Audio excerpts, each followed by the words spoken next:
Okay,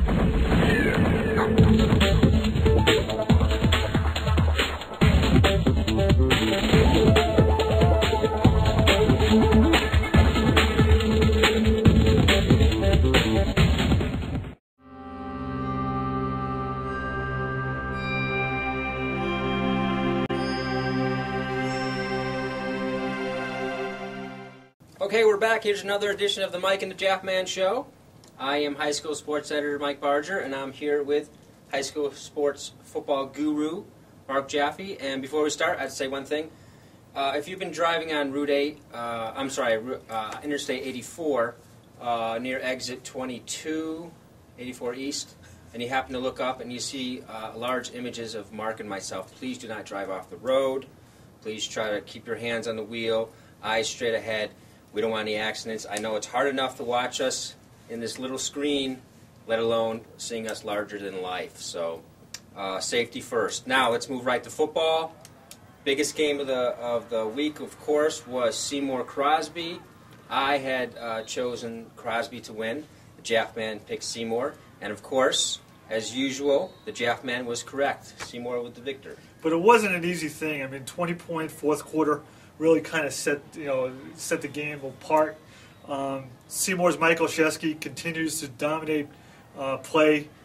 He had 337 yards. Most of it was in the second half, and just continually gets better and better. They had a key interception by Taylor Searles.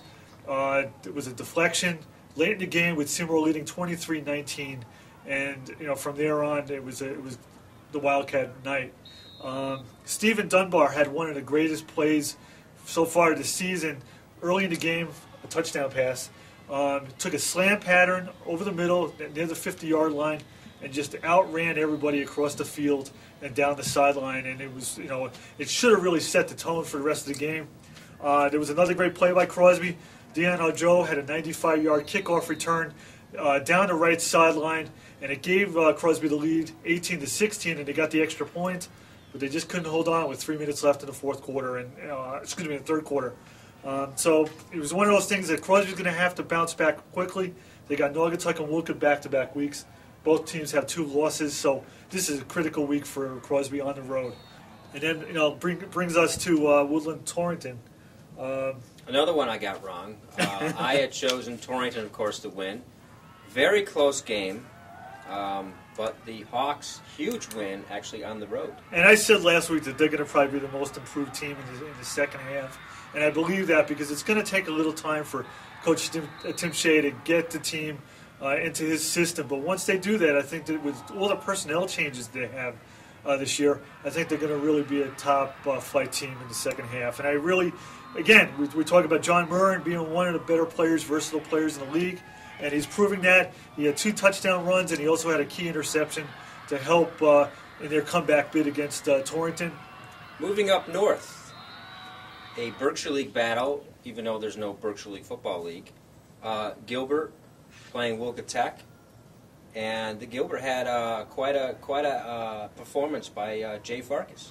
Yeah, one of the things that's interesting about their team is they have a lot of kids that run the ball. They have 7, 8 kids that have carried the ball so far this year. And Jay had a 210-yard performance, 4 touchdowns, and really set the tone early. And Wolcott Tech is a type of team that's is struggling to find themselves, and Farkas was able to kind of just get into the flow.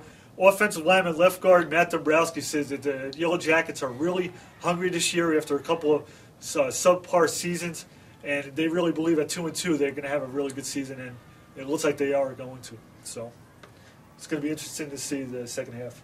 Absolutely. Now, before we move on, just have to mention, you've made it when you have your own sticker. Get in the red zone, Republican American. I've been told these will be available at area games. So feel free to grab a sticker and support the red zone. They're pretty snazzy looking, huh? You can grab one for yourself, Jaffman? Yeah, I think I will. Thank you. Is it going on your car? Probably not. All right, moving on. Naugatuck Sacred Heart. That was the Thursday game? That was a Thursday game. Estevan G is a slot receiver, and because of his hands and his speed, But when he emerged as a tailback in the second half, when Steve Corona, their leading rusher, got injured, and he became a prime-time player, rushing for 159 yards and also scoring the first touchdown of the second half to give them a 2-touchdown lead. And one of the problems with him this year, he wanted more opportunities. He finally got it, and he took advantage of it. And I don't think he's going to be complaining about playing time for the next couple of weeks as Steve Corona gets healed up. But that's one of the things about the interesting things. He got more playing time. They got more depth now at running back position. In Sacred Heart, sophomore quarterback Rohan Efil is continuing to get better. He's got 6 touchdown passes, all to Ruben Berger. Berger is probably the fastest kid in the league at receiver, and he had another great game. And they also have 2 other kids that are getting the ball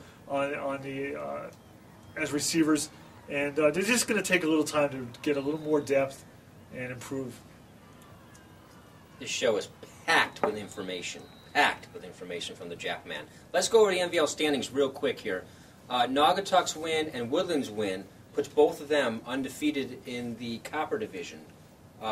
They now have the inside track of perhaps making the NVL championship game, although no win is guaranteed in that division. I think that it's going to be, everybody is going to be battling each other out and knocking each other off. And the one team that you can't overlook right now and is holding for us, they're 1-4 right now overall. Mm-hmm. But I'll tell you something.